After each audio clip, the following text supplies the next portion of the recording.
चर्चा ही सुनी थी। संयोगवश ऐसा हुआ कि पिछले साल बसंत महोत्सव लखनऊ में हुआ था और हमारी मंजू दीदी जो पवन भैया के परिवार से जुड़ी हुई हैं, उन्होंने लखनऊ में इनको आने के लिए आमंत्रित किया। ये पवन देहरीवाल मेहरीवाल और पवन झुनझुनवाला, ये दोनों पवन वहाँ उपस्थित हुए।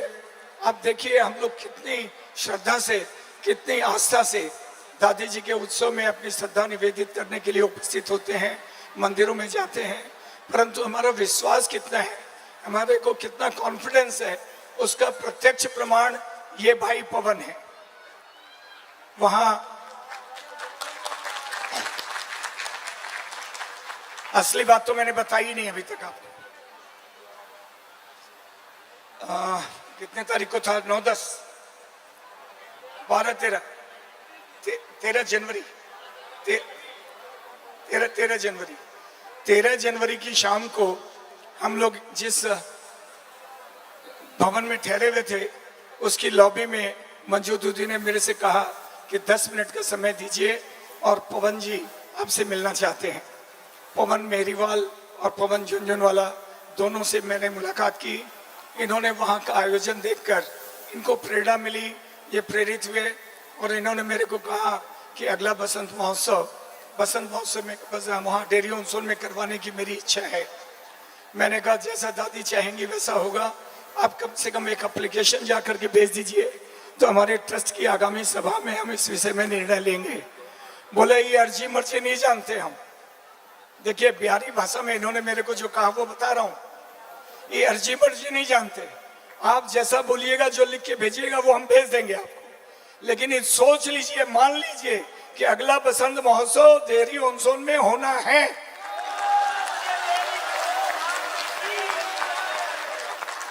देखिए कितना बड़ा कॉन्फिडेंस, कितनी बड़ी आस्था और कितनी बड़ी श्रद्धा इस व्यक्ति के मन में है दादी जी के प्रति, जिसका प्रत्यक्ष प्रमाण है। मैंने इनको छोटी सी बात में इशारे में पूछा कि डेयरी ऑन में बहुत बार गया हुआ हूँ, वहाँ क्या संसाधन हो पाएंगे? बोले आप काहे चिंता करते हैं, सब होगा, दादी करेगी। देखिए आप कर पाएंगे? बोले हम करने वाले कौन और आपकी क्या औकात? मेरे को इन्होंने कहा कि आपकी क्या औकात है, करने वाली तो दादी है, वो करेगी। और इन्होंने जो कुछ किया वो अविस्मरणीय है। इस छोटे से संसाधन वाले गांव में जिस प्रकार की व्यवस्था इन्होंने की है, शुरू से लेकर के अंत तक, सिर्फ मेरे मुंह से कहने की देरी थी। मैंने जो मुंह से निकाला इन्होंने कहा ये व्यवस्था तो मैंने कर रखी है। और आज यहाँ आप लोगों को आकर के महसूस हुआ होगा कि पिछले बसंत महोत्सव में जो लोग जा करके आए हैं उन लोगों को कैसी व्यवस्था मिली थी और यहाँ किस प्रकार की व्यवस्था हुई। इसका मैं इकलौता व्यक्ति हूँ शायद इंडिया में जिसने 37 बसंत महोत्सव आयोजित किए और सभी की व्यवस्था मैंने की। सभी में व्यक्तिगत रूप से उपस्थित होकर मैंने कार्यक्रम विटनेस किया। लेकिन आज के इस कार्यक्रम में एक विशेष बात है जो मेरे को देखने के लिए मिली। आप लोगों का 2-4 मिनट का समय लूंगा मैं। प्राय जहां जहां दादी जी के कार्यक्रम होते हैं उसमें सिर्फ मारवाड़ी समाज के लोग ही आते हैं विशेष करके, लेकिन यहाँ जाति पाति संप्रदाय और कोई भी समाज, किसी में कोई फर्क नहीं नजर आया। ये अपने आप को बिहारी बताते हैं और बाकी सबको मारवाड़ी बताते हैं। देखिए कितना भाव है इन बातों में कि कल शोभा यात्रा निकली।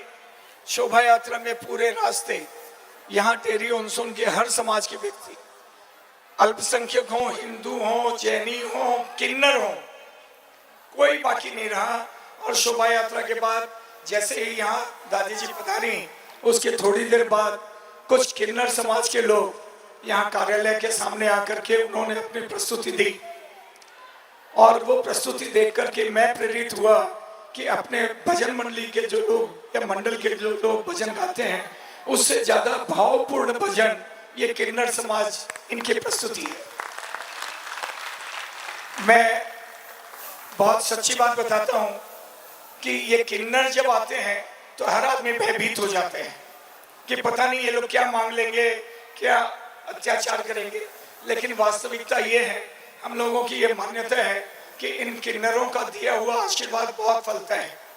ये मान्यता है, इसीलिए अपने घरों में जब कोई बालक पैदा होता है तो इनको किन्नरों को बुला करके नाच करवाते हैं और बच्चे को सामने रख करके उसकी गोदी में दे करके उससे आशीर्वाद मांगते हैं। तो कल जब यहाँ मैंने देखा कि किन्नर समाज दादी जी के भजन गा रहा है तो मेरे को बड़ा आश्चर्य हुआ, क्या बात है, ये तो बड़ी अजीब सी बात लगी। मैंने पवन जी को कहा, पवन जी ये किन्नर समाज, बोला खाई किन्नरों की बात क्यों करते हैं, यहाँ का बच्चा बच्चा हर जाति का आदमी दादी में है, तो मैं इनकी तो एक प्रस्तुति की आवश्यकता है भजन में। तो इन्होंने क्या, लीजिए अभी फोन करता हूँ, और कल शाम को उन्होंने यहाँ प्रस्तुति दी है किन्नरों में। मैं समझता हूँ कि अपने भक्तों से किसी मामले में कम नहीं थे वो लोग। तो कहने का तात्पर्य मेरा सिर्फ ये है कि यहाँ डेरी ऑनसोन में जो मैंने देखा कि सर्व समाज के लोग इसमें उपस्थित हैं, और मैंने जिस ढंग से मेहनत करे हुए दूसरी जातियों के लोग, शुरू से आज तक झाड़ू लगाने वाले से लेकर के हर व्यक्ति दादी मैं है, लगता है पूरा शहर वो दादी मैं हो गया है।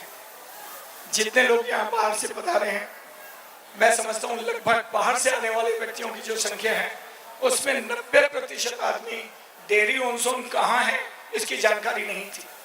जब हम लोगों ने बताया कि डेरी ऑनसोन में कार्यक्रम होगा तो लोगों ने पूछा कि ये है कहाँ। तो ऐसी जो है स्थिति थी, और उस स्थिति में आप देखिए कि जितनी बड़ी संख्या में यहाँ बाहर से लोग उधर पधारे हैं, जितने शहरों से लोग यहाँ आए हैं, इतने शहरों के लोग पहले किसी बसंत महोत्सव में नहीं आए। ये मैटर ऑफ रिकॉर्ड है। मैं आपको गिना सकता हूँ उंगलियों पे कि कई नई जगह के लोग यहाँ आए हैं इस बार पहली बार, और जैसा आनंद उन लोगों को आया, मेरी समझ में भविष्य में वो हमेशा बसंत महोत्सव में सम्मिलित होंगे। दूसरी बात मैं थोड़ा सा बताना चाहता हूँ कि हमारे इस कार्यक्रम में बहुत से भजन के मंडल और गायक कलाकार यहाँ उपस्थित हुए। सभी की शिकायत है कि हम लोग इतनी दूर दूर से आते हैं, इतना पैसा खर्च करके आते हैं, हम लोग को मात्र 10-20 मिनट का समय दिया जाता है। मेरा अनुरोध है आप सबसे कि आप अपनी इस सोच को जरा सा सकारात्मक बनाइए। आपकी हाजिरी ही दादी के दरबार में काफी है। ये भजन गाने के लिए नहीं, हम लोग इस कार्यक्रम में पार्टिसिपेट करने के लिए यहाँ आए, हम लोग अपनी श्रद्धा निवेदित करने के लिए आए, यहाँ दादी जी के चरणों में आए, ये भाव होना चाहिए। अब मेरे को 10 मिनट समय कम मिल गया, मैंने तो भजन कम गाए, ये भावना हम लोगों की नहीं होनी चाहिए। मेरे को, मैं कोई उलाहना नहीं दे रहा हूँ, मेरी सलाह है आप लोगों को कि आपके सोच को सकारात्मक बनाइए कि आपके ऊपर दादी जी की विशेष कृपा है कि आप इस कार्यक्रम में यहाँ उपस्थित हो पा रहे हैं। मैं थोड़ी सी जानकारी आप लोगों को मंदिर के बारे में देना चाहता हूँ। श्री रानी सती जी मंदिर झुंझुनू में यहाँ उपस्थित बहुत से लोग गए होंगे। जो लोग बाहर से जाते हैं वो सिर्फ दादी जी का दर्शन करते हैं और चले आते हैं। मंदिर के कार्यकलापों की उनको कोई जानकारी नहीं, मंदिर में कितने भवन हैं, मंदिर की क्या व्यवस्थाएं हैं, मंदिर क्या समाज सेवा कर रहा है, इनसे किसी को कोई ताल्लुक नहीं। मैं आपको दावे के साथ बोलता हूँ कि पूरे राजस्थान में एकमात्र रानी सती मंदिर झुंझुनू है जिसका समाज की सेवा में अग्रणी भाग हमेशा से रहा है। हम सन 1955 से निःशुल्क बालिका विद्यालय चला रहे हैं झुंझुनू में। लगभग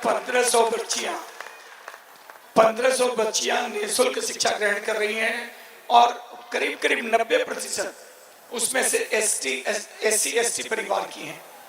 आप सोच सकते हैं कि निःशुल्क स्कूल पहली बार, और दूसरी उसकी छात्राओं की संख्या SC/ST परिवारों की।